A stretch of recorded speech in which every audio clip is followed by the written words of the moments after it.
आपका स्वागत है। मैं हूं पारुल शर्मा और पेश है आज की सच्ची बात पक्की बात।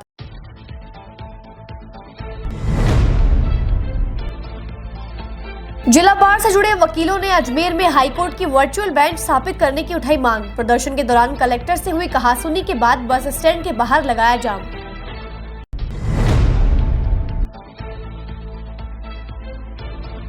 कांग्रेस राज्य चुनाव समिति के सदस्य लालचंद कटारिया और मंत्री ममता भूपेश ने लिए आवेदन। देहात से आए दावेदारों ने दिखाया उत्साह।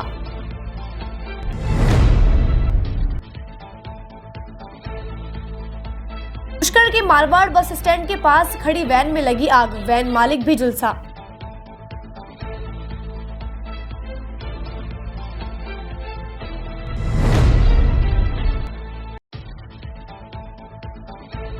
अजमेर में महिला की चुन्नी से गला घोंटकर हत्या। मकड़वाली गांव के सुने पोल्ट्री फार्म में हुई वारदात।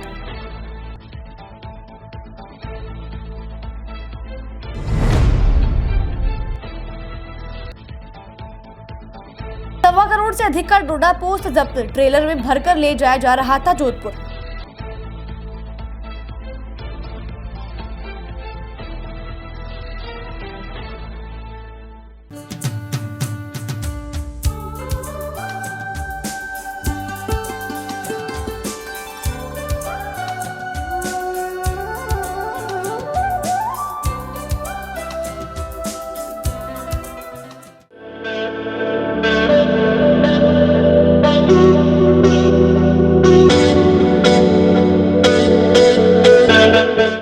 अजमेर शहर में प्लॉट, मकान, फ्लैट, दुकान आदि खरीदने, बेचने व किराए हेतु आज ही प्ले स्टोर से डाउनलोड करें Varsha real estate app. Varsha real estate, a unit of Varsha group, lets you live better.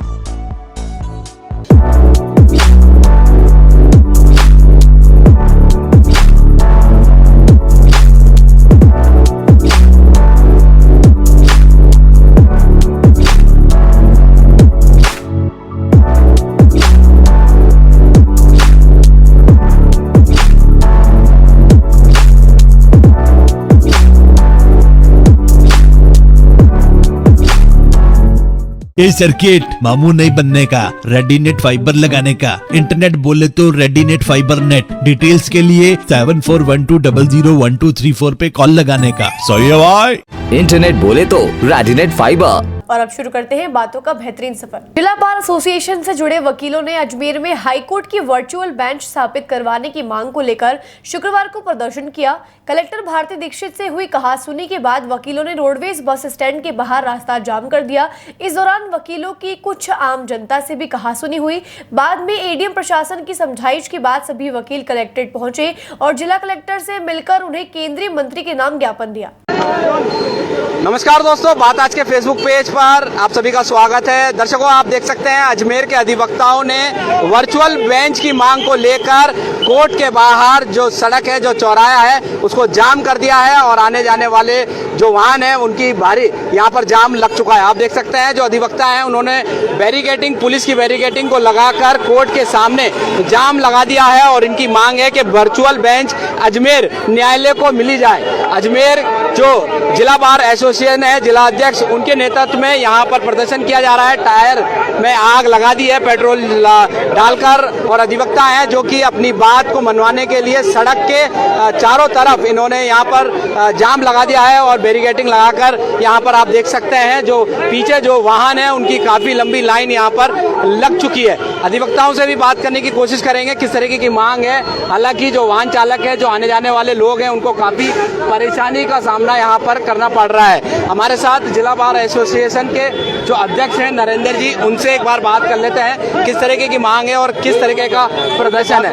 जी नरेंद्र जी, मतलब किस तरीके की प्रदर्शन है और क्या आप समझने की कोशिश करो। आप कलेक्टर यहाँ पर अभी कुछ देर पहले जो अधिवक्ता हैं उन्होंने कलेक्टर को भी यहाँ पर शिकायत दी है। हालांकि वहाँ पर इन्हें संतुष्टि पूर्वक जवाब नहीं मिला। इसको लेकर ये प्रदर्शन यहाँ पर किया जा रहा है। टायर जला दिया है, वाहन को डाइवर्ट किया जा रहा है। हालांकि जो जयपुर रोड की तरफ से आने वाले वाहन हैं उन्हें काफी परेशानी यहाँ पर हो रही है। तमाम अधिवक्ताओं ने टायर जला दिया है और जिला कलेक्टर के खिलाफ नारेबाजी यहाँ पर की जा रही है।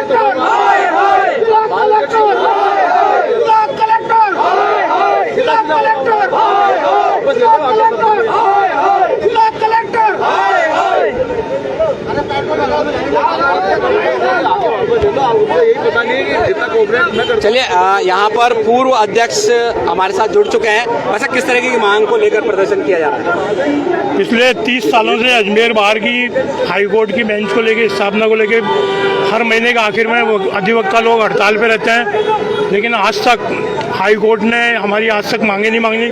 और जबकि अभी कोटा में उदयपुर के अंदर वर्चुअल हाई कोर्ट की स्थापना करी है बेंच की, उसी मांग को लेकर कि अजमेर के अंदर भी हाई कोर्ट खंडपीठ की स्थापना की जाए। आज सभी अधिवक्तागण हड़ताल पे हैं और न्यायिक कार्य का बहिष्कार करा है। आज जब हम कलेक्टर साहब के यहाँ मिलने गए अधिवक्तागण, तो वहाँ कुछ अधिवक्ताओं के साथ बदतमीजी करी गई। उसको लेकर अधिवक्ताओं में भारी रोष पैदा हो गया है और उसको लेकर हम ये जाम और प्रदर्शन कर रहे हैं। और जब तक हमारी मांग नहीं मानी जाएगी, आपके साथ कलेक्टर का चैम्बर के अंदर किसने की? वहाँ गार्ड वगैरह ने करी थी। अच्छा, ठीक है ना, नाम वगैरह मालूम नहीं है हमारे को। ठीक है। हाँ, तो ये थे पूर्व अध्यक्ष अजय त्रिपाठी जी। और देख सकते हैं जो कुंदन नगर से आने वाला रोड है, यहाँ पर भी वाहनों का जाम यहाँ पर लगा दिया। अधिवक्ता है जो वाहन रोकते हुए नजर आ रहे हैं। और सबसे बड़ी बात, जो अभी कुछ देर पहले ज्ञापन देने गए थे अधिवक्ता, वहां पर जो कलेक्टर चैम्बर के बाहर जो सुरक्षा के लिए तैनात गार्ड है, उन्होंने अधिवक्ताओं के साथ बदतमीजी की। उससे भी और ज्यादा उग्र ये अधिवक्ता हो गए हैं। और सबसे बड़ी बात, न्याय कार्य का भी बहिष्कार आज यहाँ पर किया गया है। हड़ताल यहाँ पर की गई है। जो यहाँ पर अब जो नरेंद्र जी हैं, एक बार जिला बार एसोसिएशन के अध्यक्ष, उनसे भी बात कर लेते हैं। वैसे किस मांग को लेकर आज जाम लगाया गया है? ये हम आज जिलाधीश महोदय अजमेर को अजमेर में हाई कोर्ट की वर्चुअल बेंच की मांग को लेकर ज्ञापन देने के लिए गए थे।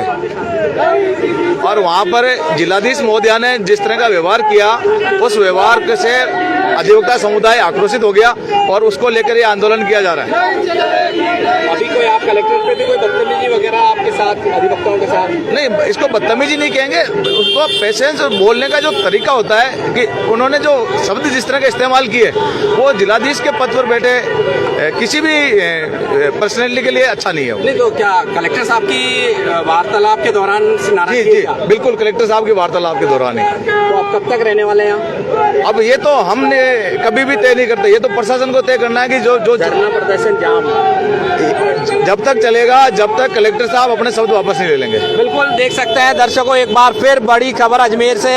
अधिवक्ताओं ने जिला कलेक्टर के जो उनकी दौरान जो बात हुई थी अधिवक्ताओं और कलेक्टर के बीच में, मगर वहां पर कुछ हॉटटॉक हो गई। इसी वजह से अधिवक्ता नाराज हैं और ये बोला है कि जब तक जिला कलेक्टर अपने शब्द वापस ना ले लेते हैं, तब तक ये जाम यहाँ पर लगा रहेगा। अजमेर से बड़ी खबर दर्शकों, देख सकते हैं अधिवक्ता सड़कों पर उतर चुके हैं। जाम लगा दिया है दोनों तरफ। जयपुर से आने वाले वाहन रोके गए हैं। जो वाहन जबरदस्ती जा रहे हैं, उनकी चाबियां निकाल ली जा रही है, उनको रोका जा रहा है। यहाँ पर अधिवक्ताओं के द्वारा बैरिकेडिंग लगा दी गई है। परेशानी, चलिए कोई बात नहीं। यहाँ देख सकते हैं अधिवक्ता हैं जो कि अपने उग्र प्रदर्शन यहाँ पर किया जा रहा है वर्चुअल बेंच की मांग को लेकर। और इससे बड़ी बात, जिला कलेक्टर के वार्तालाप के दौरान जिला कलेक्टर द्वारा कहे गए शब्दों से यहाँ पर अधिवक्ता नाराज नजर आ रहे हैं। अब यहाँ पर जब तक अधिवक्ता से जिला कलेक्टर की बात पॉजिटिव नहीं हो जाती, तब तक ये धरना प्रदर्शन यहाँ पर जारी रहेगा। बात आज के फेसबुक पेज पर अभी के लिए बस इतना ही। दीजिए हमें इजाजत, धन्यवाद। कांग्रेस राज्य चुनाव समिति के सदस्य लालचंद कटारिया और मंत्री भूपेश ने आज सर्किट हाउस में अजमेर विधानसभा चुनाव में दावेदारों के आवेदन लिए। इस मौके पर अजमेर शहर सहित देहात की बड़ी संख्या में कांग्रेस पदाधिकारी मौजूद रहे। दोनों प्रभारी ने कार्यकर्ताओं से संवाद भी किया। आवेदन लेने के दौरान रामनिवास चौधरी, साफिया जुबेर आदि मौजूद रहे। अजमेर की दोनों विधानसभा के ब्लॉक अध्यक्ष ने पूर्व में दावेदारों द्वारा आवेदन लिए गए थे। बैठक में सर्वसम्मति से निर्णय लिया गया कि आगामी विधानसभा चुनाव में पार्टी की ओर से घोषित अधिकृत उम्मीदवार की जीत सुनिश्चित करने के लिए सभी पदाधिकारी, कांग्रेस कार्यकर्ता एकजुटता के साथ उसे जिताने के लिए कार्य करेंगे। तत्पश्चात आगामी विधानसभा चुनाव में कांग्रेस पार्टी से उम्मीदवार बनने के इच्छुक कांग्रेस जनों से आवेदन आमंत्रित किए गए। अजमेर के कार्यकर्ताओं में मुझे पूरा विश्वास है कि अजमेर से इस बार पूरे ज़िले से, देहात और शहर से कांग्रेस पार्टी विजय हासिल करेगी। हम लोग मिशन 156 पे चल के कांग्रेस की सरकार लेकर आएंगे। आज जो असामाजिक तत्व चल रहे हैं, जो बेरोजगारी पूरे देश में है, जो महंगाई का माहौल भारतीय जनता पार्टी द्वारा पूरे देश में चल रहा है, इनके खिलाफ हमने महंगाई राहत कैंप चलाए, जनता को राहत पहुंचाने का फ़ायदा दिया। मैं समझती हूं कि हमारी सरकार की जन कल्याणकारी नीतियां जो ग्रामीण को, गरीब को, किसान को गणेश मान के हम लोग अपना अभियान चला रहे हैं, जनता हमें आशीर्वाद ज़रूर देगी। जनता के लिए हमने रात दिन मेहनत की है। मुख्यमंत्री जी सूझबूझ से काम कर रहे हैं। हमारे राष्ट्रीय अध्यक्ष खड़गे जी, सोनिया जी, राहुल जी के नेतृत्व में हम लोग निश्चित तौर पे अपने मिशन तक पहुंचेंगे। स्थान में फिर से कांग्रेस की सरकार बन रही है और मुझे बहुत खुशी है कि अजमेर के कार्यकर्ताओं में बहुत उत्साह देखने को मिल रहा है। बहुत उत्साह के साथ में अजमेर का कार्यकर्ता यहाँ पर आया है। हम लोग विचार विमर्श कर रहे हैं, मंथन कर रहे हैं और हम चाहेंगे कि हमारे योग्य और जिताऊ उम्मीदवार को हम लोग सेलेक्ट कर पाएँ। अपनी रिकमेंडेशन हम लोग अपनी पीसीसी को भेजें, हमारी स्क्रीनिंग कमेटी को भेजें। पुष्कर के मारवाड़ बस स्टैंड के पास एक निजी पार्किंग में खड़ी वैन में अचानक आग लग गई। आग इतनी विकराल थी कि उसे बुझाने में वैन मालिक के हाथ और मुंह तक झुलस गए। इस दौरान पार्किंग संचालक की लापरवाही भी सामने आई है, जहां आग बुझाने के पर्याप्त साधन मौजूद नहीं थे। सूचना पर पहुंचे नगरपालिका पुष्कर के अग्निशमन दस्ते ने आग पर काबू पाने का प्रयास किया, बावजूद इसके वैन जलकर खाक हो गई। घटना में घायल वैन चालक को राजकीय चिकित्सालय ले जाया गया, जहाँ उसे प्राथमिक इलाज दिया गया। गनीमत रही कि आग ने विकराल रूप नहीं लिया, वरना बड़ा हादसा घट सकता था। इस दौरान पार्किंग स्थल में 2 दर्जन से अधिक 4 पहिया वाहन खड़े थे। तीर्थ नगरी पुष्कर में इन दिनों रामदेवरा मेले और सावन मास के चलते श्रद्धालुओं की आवक लगातार जारी है। ऐसे में पुष्कर कस्बे में 4 पहिया वाहनों के प्रवेश पर पुलिस ने पाबंदी आमद कर रखी है, जिसके चलते श्रद्धालुओं के वाहन पुष्कर के बाहरी क्षेत्र में बने निजी पार्किंग स्थलों पर खड़े किए जा रहे हैं। ऐसे ही 2 दर्जन वाहनों के बीच खड़ी वैन में अचानक आग लग गई। गाड़ी के मालिक गुरजी बुरसिया गांव निवासी गंगाराम ने बताया कि उसने शुक्रवार दोपहर बालाजी पार्किंग में अपनी वैन खड़ी की थी। वैन को बंद करते ही गाड़ी में शॉर्ट सर्किट हुआ। इसके बाद वैन में आग लग गई। सूचना पर पहुंची फायर ब्रिगेड ने आग पर काबू पाने का प्रयास किया, बावजूद इसके वैन जलकर खाक हो गई। घटना के दौरान पार्किंग संचालक की लापरवाही भी सामने आई है, जहां पार्किंग स्थल में आग बुझाने के पर्याप्त साधन मौजूद नहीं थे। सूचना पर पहुंची पुष्कर पुलिस ने मौका मुआयना कर मामले की पूछताछ और जांच शुरू कर दी है।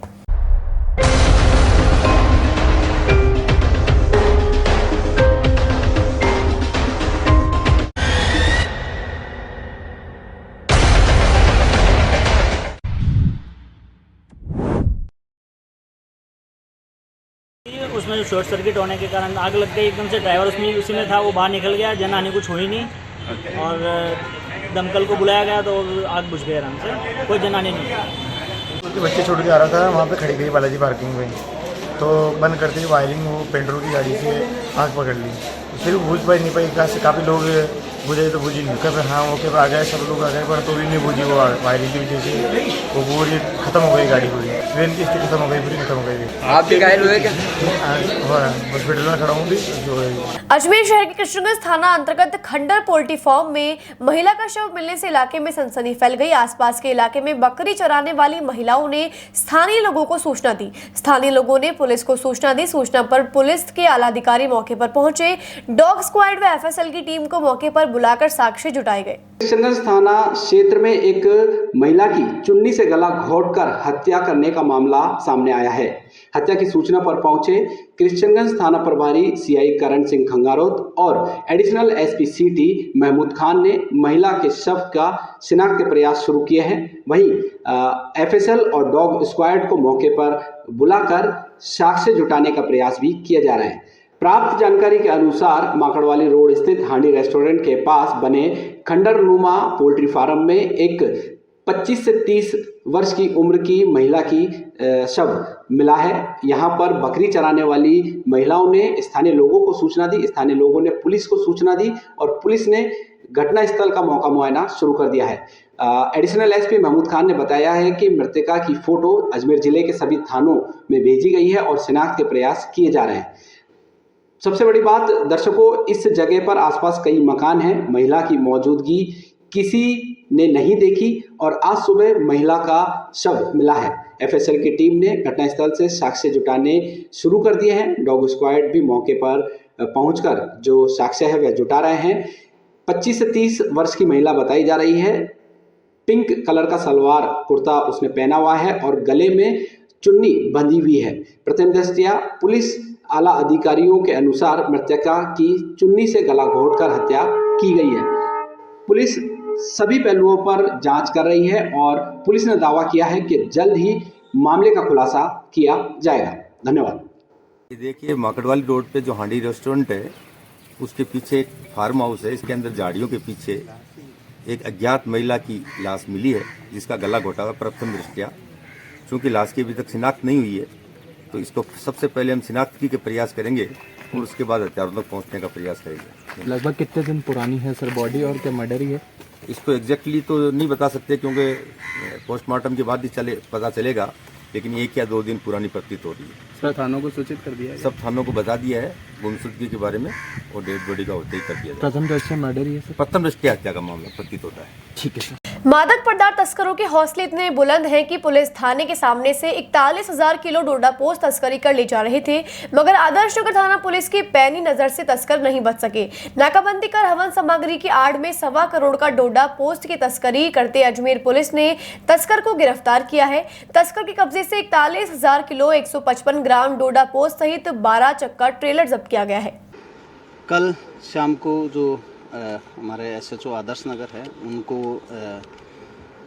SHO मंगलियावास सुनील टाडा और SI जो रामगंज अशोक बिसू है और इसके अतिरिक्त जो वीरेंद्र कांस्टेबल है मुखराम हैं और हेमराज है मंगलियावास थाने के और हेमंत रामगंज थाने का और महेश कांस्टेबल है क्राइम ब्रांच का, इनके द्वारा इतला मिली थी कि एक ट्रक है जो RJ 19 GE 9329 जो झारखंड से अवैध डोडा पोस्ट भर करके जोधपुर जा रहा है। इनकी सूचना के आधार पे SHO आदर्श नगर ने मैं अपनी टीम के थाने से 100 मीटर दूर नाकाबंदी की और वहाँ पे जब ट्रक को रोक करके चेक किया गया तो ट्रक के अंदर 220 कट्टों के अंदर लगभग 4,118 किलो डोडा है वो बरामद हुआ है और जो आरोपी है पप्पाराम जो जोधपुर का रहने वाला है उसको अरेस्ट किया गया। सर किसको सप्लाई की जानी थी ये और किससे लेकर के आया, अब तक पूछताछ में कुछ बताया? ये झारखंड से लेकर के आया है और जोधपुर है वो सप्लाई करना बता रहा है। अभी इन्वेस्टिगेशन है वो जो हमारे प्रशिक्षु IPS है अभिषेक अंडासु उनको दिया गया है और तफ्तीश के बाद में कहाँ से और कितने लोगों ने इनको माल की सप्लाई की है और आगे जा कर के कौन कौन लोग हैं जो इसके अंदर संलिप्त है और कहाँ कहाँ ये सप्लाई होना है उसके बारे में अनुसंधान किया जाएगा। सर बिल्डिंग किस चीज़ की थी ये? अभी जो इसके डॉक्यूमेंट्स है वो चेक किए जा रहे हैं। अभी आपराधिक रिकॉर्ड सर इसका कुछ? अभी तक इसका कोई आपराधिक रिकॉर्ड नहीं है और इसका जो व्हीकल है उसके बारे में भी जानकारी जुटाई जा रही है कि व्हीकल है वो किसके नाम से है और इनमें कौन कौन लोग शामिल हैं उनके बारे में भी जानकारी जुटाई कर कार्रवाई की जाएगी। सर डोडा ही करता है क्या सप्लाई ये सब कुछ? अभी तक की पूछताछ में इसने जो बताया है कि मैं पहली बार ये ट्रक है वो लेकर के आया हूँ और कर्जे की वजह से मैं लेके आया हूँ, लेकिन क्योंकि इतनी बड़ी मात्रा में क्वांटिटी है कि इन्वेस्टिगेशन के बाद ही क्लियर किया जाएगा कि इसने पहले कहाँ और क्या क्या सप्लाई किया। कीमत लगभग कितनी आ रही होगी? इसकी जो कीमत है वो लगभग 1.25 करोड़ के आसपास है। सर इसे कहीं भी नाकाबंदी का सामना नहीं करना पड़ा क्या जहाँ झारखंड से ला रहा है? नहीं, इसके जो अभी तक जो इसने बताया है वो कह रहा है कि कहीं पे भी मुझे नाकाबंदी का सामना नहीं करना पड़ा और क्योंकि इसने जिस तरह से इसको ट्रक को तिरपाल से ढक रखा था, जब तक इनपुट नहीं होता है तो काफ़ी मुश्किल होता है कि किसी को रोक करके चेक करके इस तरह से। सर स्टेट की पहली बड़ी इतनी मात्रा में कार्रवाई बता रहे हैं क्या? राजस्थान के अंदर जो अजमेर ज़िले की है ये पिछले सालों में पहले नंबर की कार्रवाई है। इससे पहले भी जनवरी के अंदर मंगलियावास थाने के अंदर 50 किलो अफीम की कार्रवाई है वो SI जो सुनील टाडा SHO है उसकी इन्फॉर्मेशन के आधार पे हुई थी और ये उनकी इन्फॉर्मेशन के आधार पे ये दूसरी बड़ी कार्रवाई है। सर तस्कर की इतनी हिम्मत के थाने के सामने से गुजर रहा था? नहीं, जब तक इनकी इन्फॉर्मेशन नहीं होती है तब तक क्योंकि हम नहीं पकड़ सकते और ये हाईवे है तो बीच में रास्ते में थाने भी रहेंगे, लेकिन जब तक इन्फॉर्मेशन नहीं होती है तो हम हर व्हीकल को चेक नहीं कर पाते हैं।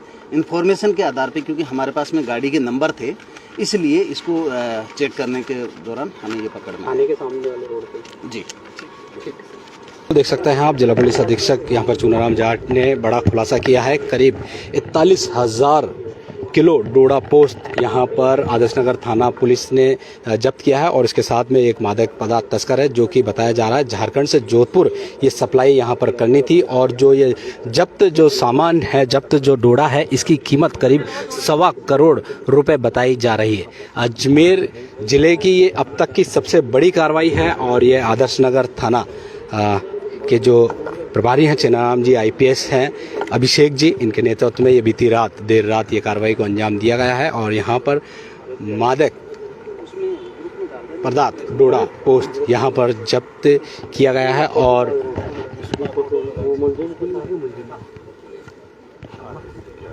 बिल्कुल दर्शकों, मैं आपको बता दूं, ये जो ट्रेलर है इसमें ये डोडा तस्करी यहाँ पर की जा रही थी। आप देख सकते हैं करीब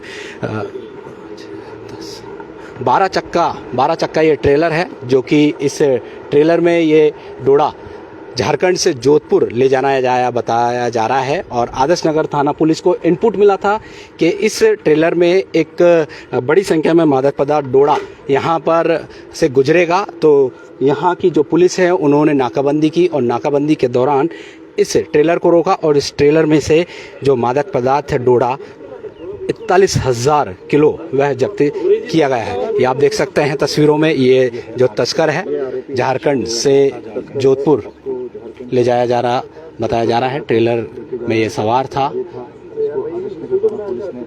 बातों को देते हैं हम थोड़ा सा विराम, जल्द ही मिलते हैं एक नए सफर पर।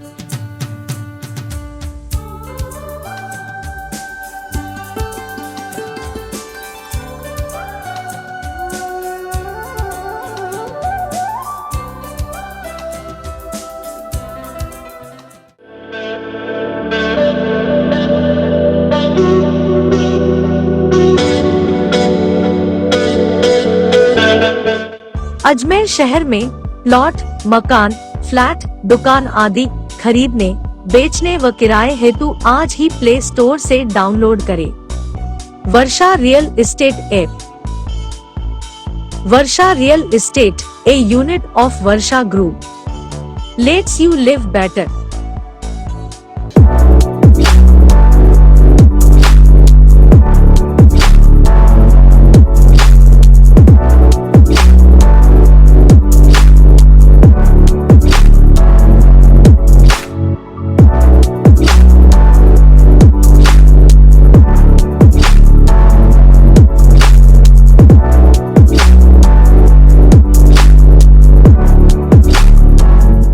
ये सर्किट मामू नहीं बनने का, रेडीनेट फाइबर लगाने का। इंटरनेट बोले तो रेडीनेट फाइबर नेट। डिटेल्स के लिए 7412001234 पे कॉल लगाने का। सही है भाई। इंटरनेट बोले तो रेडीनेट फाइबर। एक बार फिर आपका स्वागत है। आइए चलते एक नए सफर पर। भाई बहन के स्नेह का पर्व राखी आने में अब सिर्फ 5 दिन शेष है। राखी को लेकर शहर का बाजार तैयार है। दुकानों में रंग बिरंगी राखियां सज चुकी हैं। इसके अलावा कई कंपनियों ने भाई बहनों के मधुर रिश्ते को और प्रगाढ़ करने के लिए कई उपहार बाजार में उतारे हैं। शहर के कई स्थानों पर भाइयों की कलाई पर बंधने वाली राखी की दुकानें सज गई हैं। राखियों की खरीदारी भी शुरू हो चुकी है। फिलहाल दुकानों में वे बहनें अधिक खरीदारी कर रही हैं जिनके भाई बाहर रहते हैं और उनके पास उन्हें राखियां भेजनी है। समय के साथ साथ राखियों के स्टाइल व लुक में भी बदलाव आने लग गया है। बाजार में इस बार आई राखियों में कई नई प्रकार की डिजाइनों की राखियां भी शामिल हैं। रक्षाबंधन का पर्व भाई बहन के प्रेम का अटूट पर्व माना जाता है और इस दिन का इंतजार बहन और भाई दोनों को बेसब्री से रहता है।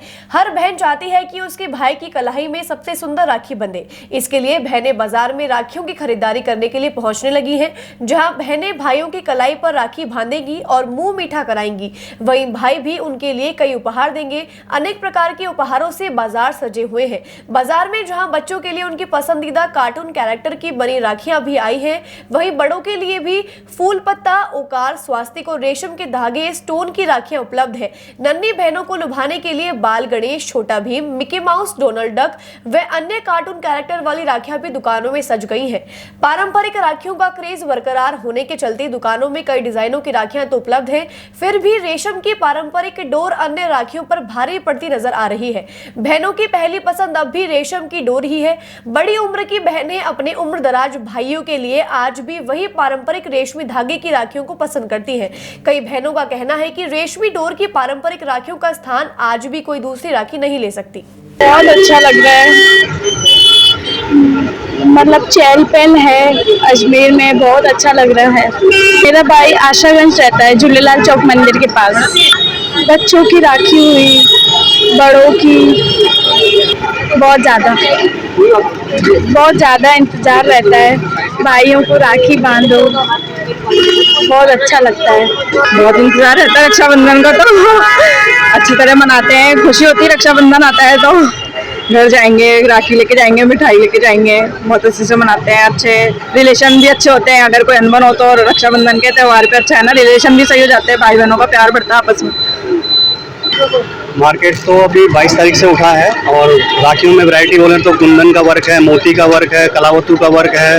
रेशम में भी जो पुराने से चला आ रहा है वो रेशम वाली राखियाँ भी बहुत चल रही हैं। बॉयज़ बच्चों के अंदर टॉयज़ के अंदर बहुत सारी वैरायटी है। स्पिनर है, Tom and Jerry, Doraemon, Ben 10, Superman, जो भी वैरायटी जो है, सारे जितने भी कार्टून सब आ रहे हैं। पेपा पिग है, वो भी बहुत चल रहा है अभी पैटर्न। चाइनीज़ राखी तो जैसे प्रधानमंत्री मोदी जी ने बैन ही कर रखा है कि चीनी निर्यात कुछ नहीं करना, चीनी इंपोर्ट कुछ नहीं करना, तो चीनी सब कोई भी अलाउ ही नहीं है, सब बिल्कुल बैन है। मेरा नाम विजय, गोल्डन फैंसी स्टोर अजमेर। शहर के सिविल लाइन थाना क्षेत्र में युवक से ठगी की वारदात को अंजाम दिया गया है। ठगों ने युवक के अकाउंट से 33,000 रुपए विड्रॉल कर लिए। पीड़ित ने सिविल लाइन थाने में इसकी शिकायत दी है। पुलिस ने धोखाधड़ी की धाराओं में मुकदमा दर्ज कर जांच शुरू कर दी है। सिविल लाइन थाना पुलिस के अनुसार पुलिस लाइन निवासी जितेंद्र सिंह पुत्र देवी सिंह राठौर ने ऑनलाइन फ्रॉड की शिकायत दी है। पीड़ित ने शिकायत में बताया कि उसका SBI बैंक में अकाउंट है। ठगों ने ऑनलाइन ऐप के जरिए उसके अकाउंट से 32,920 रुपए विड्रॉल कर लिए। अकाउंट से पैसे निकालने की जानकारी जैसे ही उसे पता चली तो पीड़ित ने SBI बैंक के मुख्य शाखा में लिखित शिकायत देते हुए कस्टमर केयर नंबर पर शिकायत भेजी गई, लेकिन उसके बावजूद भी किसी तरह की कोई कार्यवाही नहीं हुई। इसके बाद पीड़ित ने सिविल लाइन थाने में शिकायत देकर मामला दर्ज कराया है। सिविल लाइन थाना पुलिस ने पीड़ित की शिकायत पर मुकदमा दर्ज कर जांच शुरू कर दी है। एक शिकायत दर्ज हुई थाने पे, क्या शिकायत है? मैं Manoj Kumar, head constable police थाना सिविल लाइन जिला अजमेर से परिवादी श्री जितेंद्र सिंह पुत्र श्री देवी सिंह जाति राजपूत निवासी पुलिस लाइन क्वार्टर्स ने उपस्थित थाना होकर एक लिखित रिपोर्ट पेश की, जिस पर प्रकरण संख्या 325/23 धारा 420 IPC के तहत मुकदमा दर्ज किया गया, जिसकी तफ्तीश श्रीमान SHO साहब के आदेश अनुसार माननीय हेड कांस्टेबल मनोज कुमार मीणा को दी गई। वह मुकदमे की FIR का अवलोकन किया गया तो परिवादी श्री जितेंद्र सिंह के क्रेडिट कार्ड बैंक SBI के द्वारा 32,920 रुपये की ऑनलाइन ठगी होना बताया। वह परिवादी ने बताया कि मेरे फ़ोन पर एक अननोन नंबर से कॉल आया। वह अननोन नंबर से कॉल आने पर उसने अननोन नंबर वाले ने बताया कि आपको कोई ऐप लोड करना है। परिवादी ने वो ऐप लोड किया तो उनके क्रेडिट कार्ड से 32,920 रुपये क्रेडिट होना बताया, जिस पर परिवादी को तलब किया गया। वह परिवादी से प्रकरण हाजा में अनुसंधान माननीय हेड कांस्टेबल द्वारा किया जा रहा है। धारा 420 IP। ख्वाजा गरीब नवाज की दरगाह के खुदा में ख्वाजा इन दिनों बड़े परेशान नजर आ रहे हैं। परेशानी की वजह है ख्वाजा मेरे ख्वाजा नाम से एक ऐप का लिंक और वीडियो सोशल मीडिया पर वायरल हो रहा है, जिसमें एक महिला जानकारी देते हुए नजर आ रही है कि आप बिना अजमेर की दरगाह आए ही गरीब नवाज की मजार पर फूल और चादर पेश कर सकते हैं। इसे लेकर खादिमों में नाराजगी है। अंजुमन सैयद यादगार और सैयद शेख जादगान ने ऐसे ऐप संचालक के खिलाफ कार्यवाही करने की मांग की है। इस ऐप पर एक युवक और युवती मोदी दावा कर रहे हैं कि आप देश के किसी भी कोने में हो, उन्हें ऑनलाइन पेमेंट भेज दे, वह उनकी तरफ से ख्वाजा गरीब नवाज की दरगाह में फूल चादर पेश कर उनके परिवार की खुशहाली, कामयाबी और सलामती की दुआ करेंगे। चादर व फूल पेश करने का वीडियो भी उन्हें शेयर किया जाएगा। जैसे ही इस ऐप की जानकारी खादिम को मिली, इसके विरुद्ध तीखी प्रतिक्रिया शुरू हो गई है। दरगाह की खादिम सैयद कुतुबुद्दीन सखी ने बताया कि अंजुमन को भी विभिन्न रूपों में इस तरह की ऐप की जानकारी मिली है। इस तरह के ऐप पर पाबंदी लगाई जाए। पूर्व में भी एक बार इस तरह का कोई ऐप सामने आया था, तब कार्यवाही की गई थी। ऐसे ऐप से दूर दराज से आने वाले जायरीनों में भ्रम की स्थिति पैदा होगी और ऐप संचालक गुमराह करते हुए उनकी आस्था पर भी ठोस पहुंचाएंगे। ऐप में एक महिला यह बताती हुई नजर आ रही है कि क्या आप ख्वाजा गरीब नवाज की दरगाह में फूल और चादर पेश करना चाहते हैं। किसी वजह से आप दरगाह में हाजिरी पेश नहीं कर सकते, आपको परेशान होने की जरूरत नहीं है। ख्वाजा मेरे ख्वाजा ऐप के माध्यम से घर बैठे बैठे ख्वाजा गरीब नवाज के आस्थाने में फूल और चादर आपके नाम से पेश की जाएगी मात्र 250 रुपए में, और इसकी जियारत का एक वीडियो भी बनाया जाएगा। यह वीडियो इस ऐप के साथ फेसबुक, इंस्टाग्राम, यूट्यूब पर भी अपलोड किया जाएगा। साथ ही 11 महीने की एक छठी और उर्स में भी आपके नाम से दुआ की जाएगी। इस ऐप में कई तरह की स्कीम है, जैसे कि रहने, खाने पीने और ट्रैवल्स की भी जानकारी दी गई है। अंजुमन मोइनिया फकरिया सैयद जादगान के पूर्व सदर हाजी सैयद मोइन हुसैन ने बताया कि यह ऐप दरगाह शरीफ की ओर से नहीं बनाई गई है। इस ऐप से दरगाह का कोई लेना देना नहीं है। जिस व्यक्ति ने यह ऐप बनाई है उसके खिलाफ कानूनी कार्यवाही अमल में लाई जाएगी।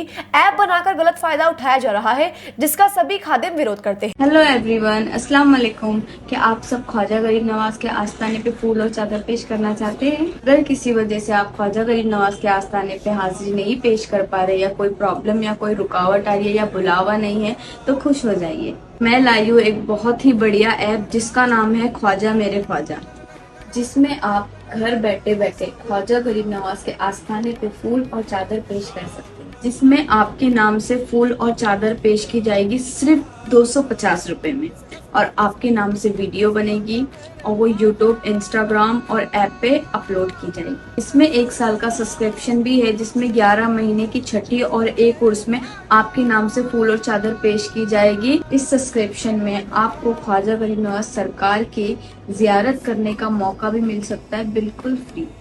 इसमें आपको 2 दिन का पैकेज भी मिलेगा, जिसमें आपको पूरे इंडिया में आपके नजदीकी एयरपोर्ट से फ्लाइट की रिटर्न टिकट भी दी जाएंगी जयपुर तक की। साथ ही आपको जयपुर से अजमेर रिटर्न इनोवा कार के जरिए पहुंचाया जाएगा, and hotel stay, breakfast, lunch, dinner बिल्कुल फ्री। तो जाइए, कैप्शन में ऐप का लिंक है, वहां जाके ऐप डाउनलोड करिए। और कोई इन्फॉर्मेशन चाहिए या डिटेल चाहिए तो मैं कैप्शन में आईडी मेंशन कर रही हूँ, मैं आप कांटेक्ट करके कुछ भी पूछना चाहते हैं तो आप पूछ सकते हैं। तो बाय बाय, अल्लाह हाफिज, दुआ में याद रखना। और जिसको भी ख्वाजा गरीब नवाज की जियारत करना है घर बैठे बैठे, माशाल्लाह बहुत अच्छा मौका मिला है, ऐसा मौका नहीं मिलता है। ये ऐप पता नहीं किसके जरिए आया है, माशाल्लाह से बहुत अच्छा ऐप है। तो जल्दी जल्दी जाइए और ऐप को डाउनलोड करें और ख्वाजा जी की जियारत करने का मौका बिल्कुल भी मत गवाइए। सिर्फ 250 रुपए में और 250 रुपए में आपको इतना अच्छा मौका मिल रहा है, घर बैठे बैठे ख्वाजा जी की जियारत हो रही है, माशाल्लाह। तो जल्दी से जाइए और ऐप को डाउनलोड कीजिए। पुष्कर के राजकीय महाविद्यालय में आज राष्ट्रीय सेवा योजना इकाई और ईएलसी के संयुक्त तत्वाधान में मतदाता साक्षरता दिवस मनाया गया।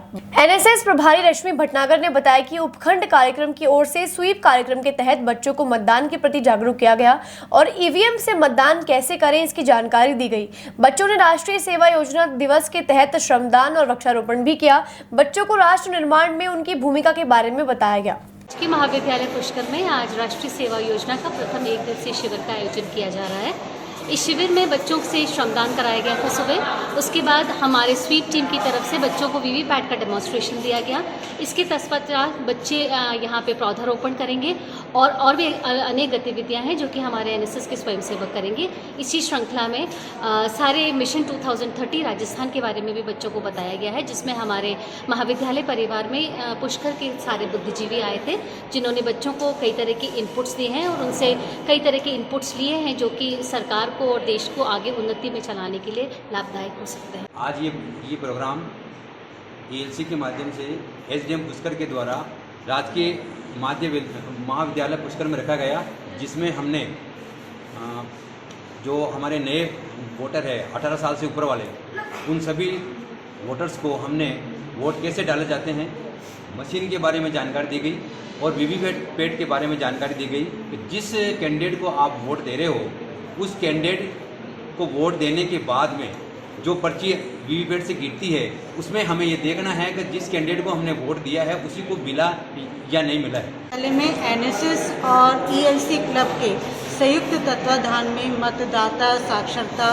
का एक प्रयास किया गया है और जो नए वोटर हैं उनको वोटिंग मशीन का प्रयोग कैसे करना है, वीवीपैट मशीन का प्रयोग कैसे करना है, इसके लिए एसडीएम कार्यालय से कुछ अधिकारी गण आए हैं और बच्चों को शिक्षित कर रहे हैं जिससे वो भारत के नवनिर्माण में अपना सहयोग दे सकें वोट देकर। बातों को देते हैं हम थोड़ा सा विराम, जल्द ही मिलते हैं एक नए सफर पर।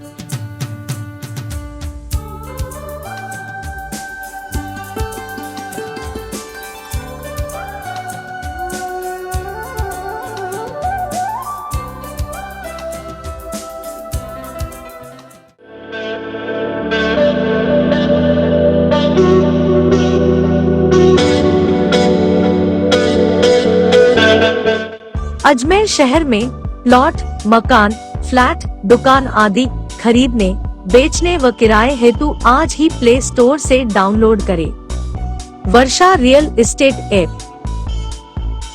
वर्षा real estate, a unit of Varsha group, lets you live better.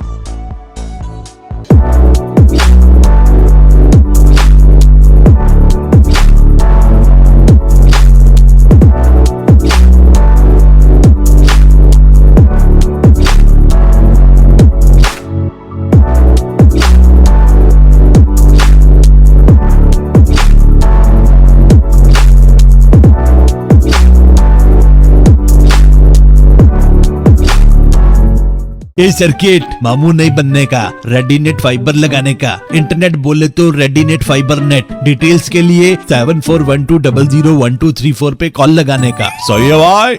Internet बोले तो रेडीनेट फाइबर। एक बार फिर आपका स्वागत है। आइए चलते एक नए सफर पर। चालीहो उत्सव का समापन गुरुवार को हुआ। फायसागर सहित अन्य जगहों पर जल एवं ज्योति का पूजन किया गया। डेलीगेट के लाल साहेब मंदिर की ओर से सुबह 11 बजे से धार्मिक अनुष्ठान हुए। शाम 4 बजे से फायसागर झील के किनारे कार्यक्रम हुआ। शाम 6:30 बजे आरती की गई। सिंधुवाड़ी सिंधी कॉलोनी स्थित झूलेलाल मंदिर में चालीहो का समापन किया गया। झूलेलाल चालीहो महिला मंडल के तत्वाधान में 16 जुलाई से चल रहे चालीहो महोत्सव का समापन आनासागर घाट पर किया गया।